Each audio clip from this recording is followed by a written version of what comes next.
Hi everybody, welcome back to English 112. This is for our class for Tuesday, the 7th of December, where we are continuing with our poetry unit.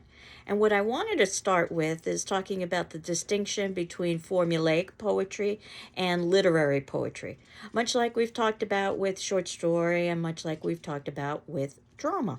That if something is formulaic, it probably is very predictable and tried and cliche and not worth our time for academic study and not part of the literary canon, those works considered by scholars and critics to be worth academic study.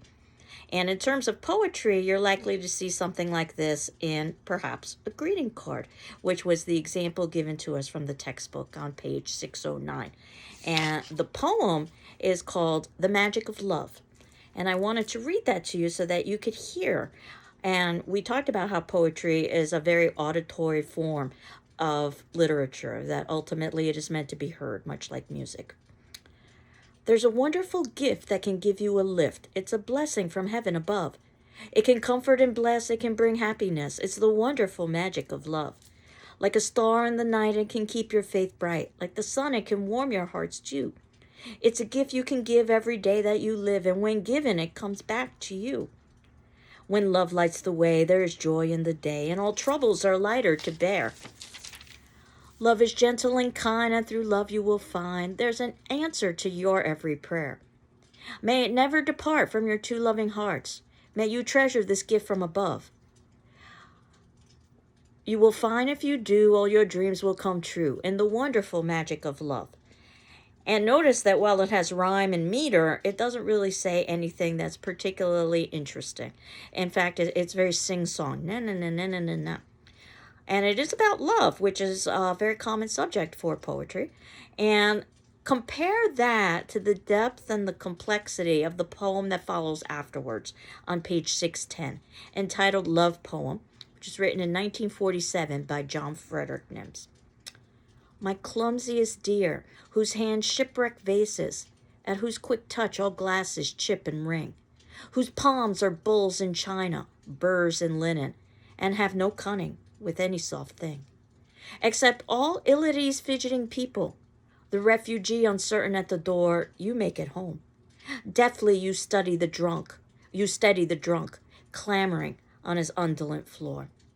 Unpredictable dear, the taxi driver's terror, shrinking from far headlights pale as a dime, yet leaping before red apoplectic streetcars, misfit in any space, and never on time. A wrench in clocks and the solar system, only with words and people in love you move at ease. In traffic of wit expertly maneuver and keep us, all devotion, at your knees. Forgetting your coffee spreading on our flannel, your lipstick grinning on our coat, so gaily in love's unbreakable heaven, our souls on glory of spilt bourbon float. Be with me, darling, early and late. Smash glasses. I will study rye music for your sake. For should your hands drop wide and empty, all the toys of the world would break.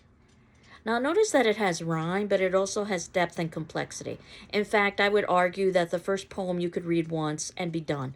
You don't need to reread it because it's pretty clear what's being stated. And love poem, I would argue, you could read multiple times. And each time you read it, you can bring forth new meaning. It's one of the ways that we define literature. And if nothing else, love poem is going to require, much like we talked about in the poem Catch, a certain amount of effort from you in order to try to get a sense of what's happening within that poem. And the suggestions, or one of the suggestions, was to try to, after a first reading, come up with a paraphrase. In other words, to put into your own language what's happening in the poem. Now, one of the ways that you could go about doing that is doing that through each piece of the poem. You might have noticed that this poem and many poems are divided up into something that looks like paragraphs, but they are known as stanzas. And stanzas work in very much the same way as paragraphs do, in that they deal with one particular topic. So if we were to go to the first stanza of Love Poem and reread that, my clumsiest dear, already we have to stop there. The idea of dear is a term of endearment, but clumsy is not necessarily a compliment. And the poem, at least its title, suggests that this is a love poem. So this already expects or upsets our expectations. My clumsiest dear whose hands shipwreck vases. They don't break vases, they shipwreck them. Think about what you think of with a shipwreck, something like the Titanic, a catastrophe. At whose quick touch all glasses chip and ring. Glasses chip and ring because basically what you're doing is you're knocking glasses against one another. Whose palms are bulls in china. If you've ever heard of the expression a bull in a china shop. Whose palms are bulls in china, burrs in linen. And if you think about linen, this is a very soft material, and a burr is something that's breaking up the softness in the material. And have no cunning with any soft thing. In other words, this person is very clumsy. Now notice that the next stanza indicates a shift, much like a new paragraph would indicate a shift. Except all ill at ease fidgeting people. So anybody who's fidgeting and ill at ease, this person is very graceful with. In other words, this person is very graceful with social relationships, not necessarily with objects. The refugee, uncertain at the door, you make it home. Now notice how a line of poetry can end, but that doesn't necessarily mean that that's the ending of the thought. So you've got to look for the punctuation, which may not necessarily occur at the ending of each line. So think about somebody who's uncertain at the door, not just somebody, but a refugee. Think about the definition of refugee, somebody who doesn't have a home. So this is somebody who is particularly anxious when they're coming to your door for, let's say, a social event. You make it home. You're able to make that person feel comfortable. Deftly you steady the drunk clamoring on his indolent floor. Again, think about that awkward social situation when somebody has had too much to drink in your home, where you have to get them home safely, and you also have to help them keep their self-respect so they don't embarrass themselves. So the first stanza was about how clumsy this person is with objects. Second stanza is about how graceful this person is in challenging social situations. The third stanza, we go back again to this person's clumsiness with things. Unpredictable dear. That, again, we've got a term of endearment, dear, but this person is unpredictable. So much so that they're the taxi driver's terror. Now, there are some stereotypes associated with taxi drivers that they tend to be very poor drivers. So can you imagine how poor of a driver this person must be to instill fear in a taxi driver's heart? And how bad is this person's driving? Shrinking from far headlights, pale as a dime. Perhaps you've been behind somebody who is making a turn, and you see that this person is anxious and is afraid to turn, even though there's plenty of time to turn before the next car comes. That's exactly what this is what's happening here. That the headlights are pale as a dime. They're far, far away, the car, but this person is afraid to turn. Yet leaping before red apoplectic streetcars. You know, the person who basically takes that turn and perhaps goes over the railroad tracks while the train is actually coming. They escape an accident just by a hair's breadth. Misfit in any space. So this person has been called a misfit and never on time. And in fact, in the next stanza, we're told how bad this person is with time. A wrench in clocks and the solar system. This is how bad this person is that they influence the time-space continuum. Only with words and people and love you move at ease. Again, we're back to the idea that this person's grace is with social relationships. In traffic of wit, expertly maneuver. And I love that line because we were just talking about driving, and traffic is associated with driving. But many of the same elements are also associated with conversations. It can be stop and go. It can halt. There can be an accident. So all of the things that can happen with driving can happen in a conversation. And he says that this person has, in traffic of wit, expertly maneuver. So this person's grace, again, is with language and people and words. And keep us all devotion at your knees. That the people who care about this person, they're so devoted to them that they're willing to basically kneel in front of this person and be in front of their knees. And then the next stanza, forgetting your coffee spreading on our flannel. In other words, this is the kind of person that always spills coffee on other people. Your lipstick grinning on our coat. This is the person that always leaves behind makeup on other people's items. But they don't care. So gaily in love's unbreakable heaven, that in heaven and love, nothing can truly be broken the way it can be with objects. Our souls on glory of spilt bourbon float. That in fact, these individuals are happy when things are spilled, such as bourbon, because that means this person is nearby. Be with me, darling, early and late. In other words, spend time with me. I don't care if you're early or you're late or you have no sense of time. Smash glasses. Break everything. I don't care. I will study rye music for your sake. That the smashing of glasses is actually musical and pleasant because that means that person's nearby. For should your hands drop white and empty, and in other words, if this person were to die, because that's when your hands drop white and empty, all the toys of the world would break. And think about what a sad image that is of all the toys in the world breaking. So that's the difference between formulaic, the wonderful magic of love, and something like love poem. So I think you can see the distinction there. Now, I also wanted to talk about scanning poetry. And if you ever take a class in analyzing poetry, you'll probably talk a good amount about scanning poetry. That you can go through a poem and identify its elements, its structure. Much like you can go through a sentence and identify its elements or structure. With a sentence, you would identify its grammar. In other words, if you've ever diagrammed a sentence, you know that you can deconstruct a sentence and identify all of the parts of speech, nouns and verbs and prepositions and things of that nature. You can do the same with a poem. It's not particularly interesting, much like it's not particularly interesting when you diagram a sentence, unless there's a purpose for it. Unless you're learning how to write a sentence, then it's important to learn how to diagram a sentence so that you understand its construction. Much like if you're learning how to write a poem, it's very useful to understand how a poem is constructed. Or if you can make some sort of a grander argument, so that if you wanted to argue, let's say, in a short story that the character tends to be very self-centered, and your argument happens to be reinforced by the parts of speech that this person oftentimes uses the pronoun I, me, to illustrate that they're self-centered, then that would be an interesting argument. But it's not interesting to say that there are 3 prepositions and 4 nouns in the first sentence of a short story, unless you can make a grander statement. And it's the same with poetry. And the way that you would go identifying elements of poetry is if there is some sort of a meter, in other words, some sort of a beat that you can hear in the poem, or if there is some sort of a pattern with rhyme. And this is when the endings of words have similar sounds. So I wanted to show both of them to you. On page 760 of our text, there's a poem called Waiting for the Storm. And if you're looking at that particular poem, it's going to look odd to you because this poem has all kinds of slashes and accent marks. That was not part of the original poem. That was based on a reader scanning that poem.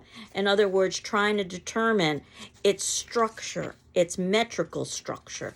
So if I were to read this poem out loud, the way it should be read, it would be waiting for the storm. Breeze sent a wrinkling darkness across the bay. I knelt beneath an upturned boat. And moment by moment felt the sand at my feet grow colder, the damp air chill and spread. Then the first raindrops sounded on the hull above my head. However, again, we see all of those dividing marks where we've got divisions with things like syllables, and we've also got accent marks. So if I were to read this the way it was scanned, it would sound something like this, and I'm going to provide the beat. Present a wrinkling darkness across the bay I knelt, beneath an upturned boat, and moment by moment felt the sand at my feet grow colder, the damp air chill and spread. Then the first rain drop sounded on the hull above my head. So you can hear that rhythm, and again the response is yes, so what? Unless we can make an argument that that rhythm is important. So if we were to read this poem, Waiting for the Storm, basically it's somebody waiting for a storm. And there's a breeze that's sending a wrinkling darkness across the bay. So this person is near the water. And this person is kneeling beneath an upturned boat. And moment by moment, as the moments are going by, they're feeling the sand at my feet grow colder. So there's a change in the weather. The damp air chill and spread, so it's becoming more damp and chilly. Then the first raindrops sounded on the hull above my head. In other words, it's beginning to rain, and of course this person can hear the rain because they are under an upturned boat. So if you think about the pattern, we sent a wrinkling darkness across the bay, I knelt beneath an upturned boat, and moment by moment felt the sand at my feet grow colder, the damp air chill and spread. Then the first raindrop sounded on the hull above my head. Notice how it increases in its speed, almost like the raindrops would sound as they were increasing, as they're hitting the hull of the boat. So this is one reason why we've got this particular rhyme scheme, because it's supposed to mimic the sound of the raindrops. So it makes sense now that we've got this rhyme scheme. So, or I should say this metrical pattern. So basically what you want to do is that if you're making an observation about the beat or the meter, or you're making an observation about the rhyme scheme or the rhyme pattern, or both, then you need to talk about how and why that's important. If you can't do that, then there really isn't any need to talk about the beat or the rhyme. And the other poem that is used to illustrate, or that I asked you to look at to see how rhyme scheme or rhyme pattern is important, is on page 777, and it's called Upon Julia's Close. And this particular poem, very short, only 2 stanzas, written in 1648 by Robert Herrick, reads, When as in silks my Julia goes, then methinks how sweetly flows that liquefaction of her clothes. Next, when I cast mine eyes and see that brave vibration each way free, oh, how that glittering taketh me. And if you're looking at this poem on page 777, you can see that at the ending of each line, there are letters of the alphabet. We've got A, and then we've got B. In other words, what they've done is they've scanned this poem to determine the rhyme scheme. The way you do that is you use the letters of the alphabet. The very first rhyme is the first letter of the alphabet, A. And anything that rhymes with that word, the last word of the first line, is identified as an A. And then when you've got a new rhyme, you identify that as B. And anything in the poem that rhymes with that last word of B, or any last words of any of the lines that rhyme with that word of B, that particular rhyme, is identified as a B. And we do the same with C and D and so forth and so on to see if there's a pattern. And there is a pattern in this poem, that the first 3 lines, which end with goes, flows, and close, they all rhyme together. So those are all a repetition of A. And it turns out that the next 3 lines are a different rhyme. See, free, and me. They all rhyme together, but they don't rhyme with the first rhyme of goes, flows, and close. So we identify that with the next letter of the alphabet, B. So the pattern for this particular poem is A, B. And again, you get to the question of so what, unless you can make an argument. Again, if we were to read this poem for its content, that this person is looking at somebody named Julia, who is walking in silk clothing. And then this person is thinking how sweetly the clothing flows. In fact, calling her clothes liquefaction. What a great way to talk about the way that silk can move against the body. That's one stanza. So that's one idea. Then we go to the next stanza, a new idea. Then when I cast mine eyes and see that brave vibration each way free. So now this person is looking at this person, and they're seeing that this person is free of clothing. In other words, this person has moved from the state of being clothed to being unclothed, being nude. Oh, how that glittering taketh me. So it's a pretty racy poem when you think about it, particularly for the time period, 1648. It makes perfect sense that we do have 2 different rhymes because each rhyme represents a different state. The A rhyme represents Julia when she's clothed. The B rhyme represents Julia when she is unclothed. So this is one argument of perhaps many that you could come up with about the importance of that rhyme scheme of A, B. So again, if you can come up with an argument, then definitely go for it. But if you're scanning a poem and you don't necessarily see any reason for that particular rhyme or for that particular meter, then there really isn't any need to talk about it when you are explicating or trying to explain all of the major elements in a poem. And some suggestions about writing about poetry, because eventually you will have a journal due at the ending of our at the ending of our poetry unit, where I am going to be asking you to select 3 of the poems that we read in the poetry unit and to analyze those poems. And eventually there will be not a paper about poetry, but there will be a final exam where I'm going to be identifying a handful of poems and asking you to select 2 and to explicate or to analyze those particular poems based on what we've talked about in class and anything else that you might want to add. But starting on page 627, you've got the suggestions of how to go about doing that, which is in many ways very similar to the suggestions that we had for reading short story and for reading drama, which is what's nice. Who is the speaker? Can you determine the speaker's age or sensibilities? This is on page 628. Is the speaker addressing anybody in particular? How did you respond to the speaker and why? Is there a specific setting of time and place? Does reading the poem out loud help you understand it? And I suggest the answer to that is yes. Does a paraphrase reveal the basic purpose of the poem? What does the title emphasize? Is the theme presented directly or indirectly? Are there any allusions in the poem that help enrich the poem's meaning? What does the diction of the poem reveal? The use of words. Are any words repeated? Are there any puns or any kinds of ways that language is being used in a witty way? Are there figures of speech being used? Are there any places where we've got symbolic or allegorical meanings based on the language? Is irony used in the poem? What is the tone of the poem? Is it consistent? What sounds are repeated and why? Is there a particular rhyme, scheme, or pattern? Do the rhymes have a regular meter or beat? Why or why not? Does the poem's form, its overall structure, follow an established pattern? Is the language of the poem intense and concentrated? I suggest it will be. Did you enjoy the poem? No right or wrong here. Is there a particular critical approach that seems especially appropriate for this poem? How might biographical information about the author help you understand this poem? How might historical information about the poem help you understand the poem? To what extent do your own experiences, values, beliefs, and assumptions help you with the poem? What kinds of evidence are you using from the poem to support your particular interpretation? So when you think about all of this, now we're actually moving into the poetry itself. So now what I wanted to do was to give you a selection of poems, some from Britain, some from the United States, some from the past, and some more contemporary, just to give you a little taste or flavor of poetry. And I thought the place to begin would be with Shakespeare. Why not? Because Shakespeare wrote not only dramas, but also poetry, and they were known as sonnets. And if you'll remember, the idea was that when the times of plague occurred and the theater houses were closed, Shakespeare probably devoted most of his time to the sonnets. And the sonnets can be read as, and should be read as, individual poems.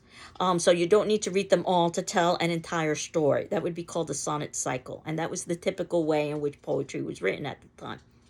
However, scholars have grouped these poems into categories, and there are 2 major categories that they've grouped them into: the early set of sonnets and the later set of sonnets, and that the early set of sonnets seem to have been written generally to one person, a young man, probably Shakespeare's patron, someone that Shakespeare wanted to flatter. And then the later set of sonnets are thought to have been written, generally speaking, to another individual, and that was known as the dark lady, which meant that this was a person with dark hair and dark eyes, not necessarily dark skin. Think Hermia, if you will, from Midsummer Night's Dream. Though again, we have lots of questions about Shakespeare and his biography and his writing. So this is the most general scholarship that's been done. And certainly there are probably individual poems that might break out of that mold.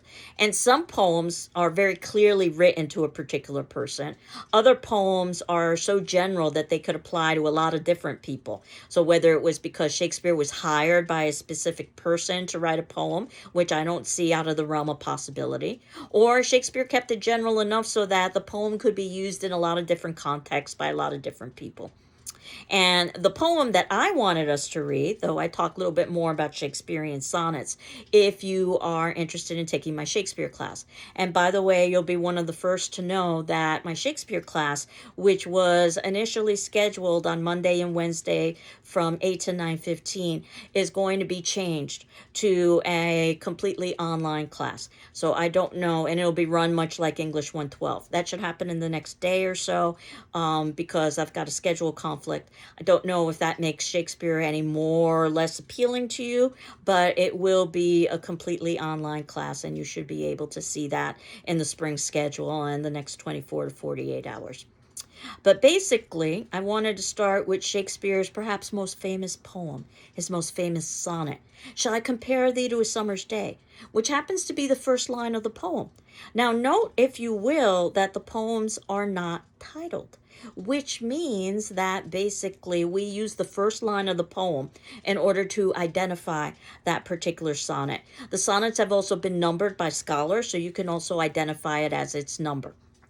And you can see in the notes below that if you aren't using our textbook, I've also given you some websites where you can find all of these particular poems. And actually on the syllabus, there are some poems that are listed as handout because they are not included in the text. But of course, we can find all of the poems online, and I've done that for you. So I will be including all of those links for you for the poetry. Now, a Shakespearean sonnet, all of Shakespeare's sonnets, and he wrote over 100 of them, had a very strict structure in terms of length, in terms of meter or beat, and in terms of rhyme scheme and the subject in which it discussed. So in other words, all of the Shakespeare sonnets are 14 lines long. All of the Shakespearean sonnets have this rhyme scheme: A, B, A, B, C, D, C, D, E, F, E, F, G, G. The last two lines are known as a couplet because they rhyme together and they stand alone. All of them are written in iambic pentameter, which is a 10-syllable line. Dun, dun, dun, dun, dun, dun, dun, dun. And all of them are about important or lofty themes that are considered to be worthy of a poem. So you couldn't just write about ordinary everyday events like having a cold. What you would write about are things like love and death and beauty, those things that are considered to be important. And I wanted to read this sonnet to you. And again, this is probably Shakespeare's best known sonnet because ultimately it's quoted in a lot of different contexts, and it's written generally enough so that it can be quoted in a lot of different contexts. And this particular sonnet, once I get to the page, and this is for those of you using the text, page 780 reads, Shall I compare thee to a summer's day? Thou art more lovely and more temperate. Rough winds do shake the darling buds of May, and summer's lease hath all too short a date. Sometime too hot the eye of heaven shines, and often is his gold complexion dimmed, and every fair from fair sometime declines, by chance or nature's changing course untrimmed. But thy eternal summer shall not fade, nor lose possession of that fair thou owest, nor shall death brag thou wanderest in his shade, when in eternal lines to time thou growest. So long as men can breathe, or eyes can see, so long lives this, and this gives life to thee. And I can tell you this is probably the most misread and misunderstood poem that perhaps exists on the planet. Because people will read this poem and say that this is a poem where basically Shakespeare is trying to woo a woman, saying that she's more beautiful than a summer's day. Notice we never get the pronoun she. Shall I compare thee, which means you, to a summer's day, and thou, which means you? How is this important? Because scholars have placed this poem in the early set of poems that are written to the young man, probably Shakespeare's patron, which has led to all kinds of speculation. If this is a love poem, which I don't necessarily think it is, if this is a love poem, what does this mean about Shakespeare's sexual orientation?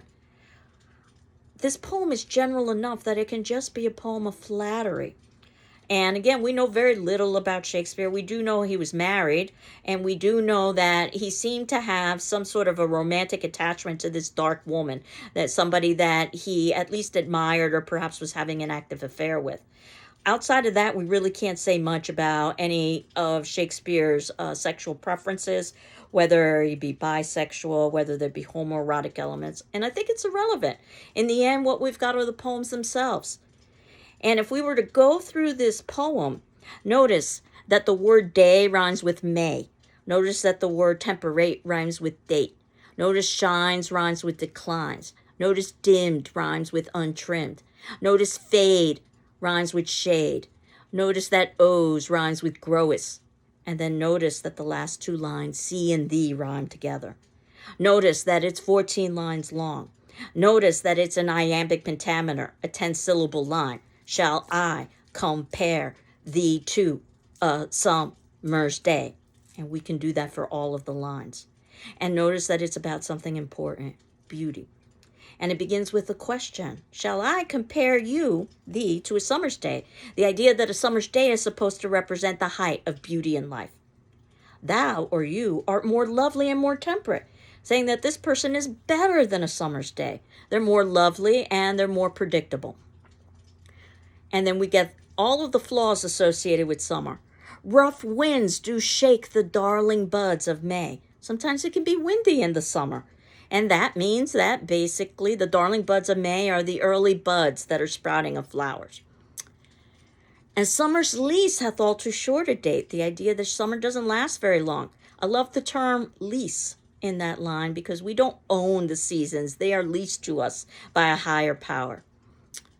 Sometime too hot the eye of heaven shines. In other words, sometimes there's too much sun. And yes, Shakespeare could have said that, but it's not as poetic. And we would have lost rhyme and we would have lost meter if he had said that. And there is a long tradition of representing the sun as male and the moon as female, by the way. Sometime too hot the eye of heaven shines, and often is his gold complexion dimmed, in reference to the sun, that oftentimes we don't see the sun because it's cloudy outside. And every fair from fair sometime declines. And if you think about the word fair, it's not about justice in this instance, it's about beauty. So if you're familiar with your fairy tales, mirror, mirror on the wall, who's the fairest or the most beautiful of all? That's how fair is being used in this context. Every fair from fair sometime declines. In other words, all beauty eventually declines. By chance, or nature's changing course untrimmed. By chance, either some terrible accident that robs someone of their beauty, or nature's changing course untrimmed, aging, that we all will lose our beauty eventually. But thy eternal summer shall not fade. In other words, this person has an eternal summer that shall never leave, which is not possible because we all die, so we have to continue reading on. Nor lose possession of that fair thou owest. And your textbook actually gives you a definition of the word oes, which means possess, at least during the Renaissance. Nor shall death brag, thou wanderest in his shade. There's a long tradition of presenting death in the masculine, a he. When in eternal lines to time, thou growest. So how is this possible? How can this person outwit death? How can this person continue to live through eternity? It's in the last two lines, which almost serve as a concluding paragraph. So long as men can breathe or eyes can see, so long lives this, and this gives life to thee. So as long as men can breathe, in other words, as long as humanity, or there's someone in humanity that's alive and breathing, and eyes can see, as long as we have vision so that we can read these poems, so long lives this, and this gives life to thee. And that's a tricky line because of the word this. This is a pronoun. It replaces a noun. And if I wrote on your papers, this what, unclear pronoun reference, or he what, or she what I was saying is that you were using a pronoun, but in that sentence itself, it wasn't clear what noun was being replaced. It was probably in the previous sentence, but each sentence should stand alone and make sense grammatically. So, of course, poets don't necessarily have to follow grammatical rules the way we do when we're writing a paper.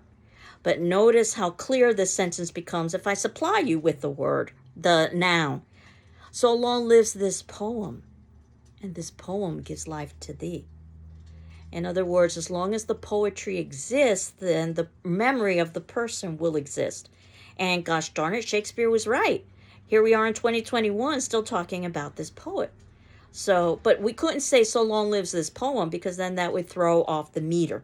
So instead we've got so long lives this, and this gives life to thee.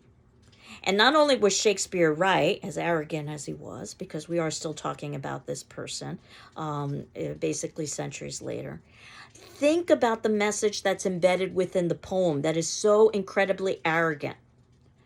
So long lives this poem, and this gives life to thee. That basically there are two entities that give everlasting life. God, through heaven or the afterlife. Oh, and poets, specifically Shakespeare, because his poetry will stand the test of time. And again, Shakespeare was quite right with that. So, if you can see some of Shakespeare's arrogance in this poem, we saw that with Midsummer Night's Dream as well. I had hoped to be able to do another poem today. I don't think I'm going to have time to be able to do that, to His Coy Mistress, which was written also in the 1600s as Shakespeare, but towards the late 1600s rather than the early 1600s, because I wanted to show you a very different kind of poetry. So I'm going to basically skip over that poem and start with that poem next class. And notice that I have all of the handout poems there. So, in terms of, shall I compare thee to a summer's day? I guess that will be your attendance question for today.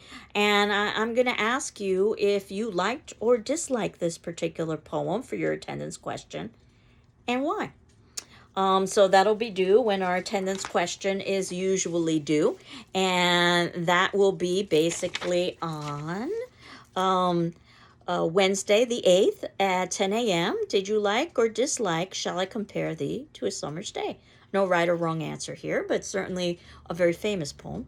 Next class, we will start up with Andrew Marvell and To His Coy Mistress.